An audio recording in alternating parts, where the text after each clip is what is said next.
How to fix notification sound issues after update to iOS 17. The very first thing you want to check is if you have set your device to do not disturb mode or not.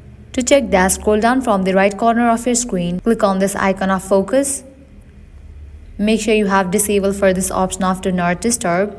Likewise, make sure you have set your device to the ringer mode, and then make sure you have disabled low power mode in your device. After you check these, now let's get straight into the solutions. Open your settings app, scroll down, go to the option of notifications, open it. Now scroll down, over here you're gonna find all the apps that are installed in your device. Now head towards the app in which you are having the issue. Toggle on for this option of allow notifications.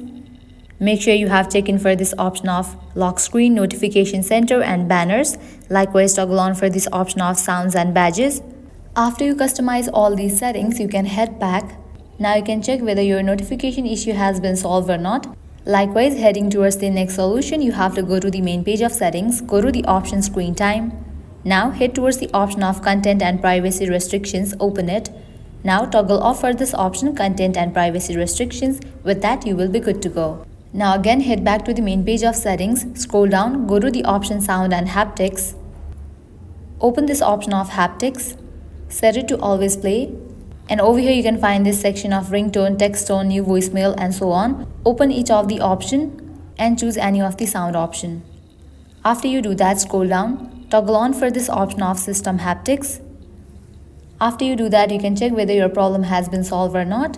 Likewise, heading towards next solution, go to the option of general, scroll down, go to the option transfer or reset iPhone, click on the option reset, click on the option of reset all settings. Now enter your passcode and continue with the process. After you reset all the settings, your problem will be fixed. Likewise, the very last thing you can do is go back to the main page of settings, go to the option general, open this option of software update. If any new updates are available, you can just update it. With that, your problem will be fixed. Applying all these solutions, your problem will be fixed. So this is how you can fix notification sound issue after iOS 17 update. At the end, if you guys find this video helpful, don't forget to like, share and subscribe. Thank you.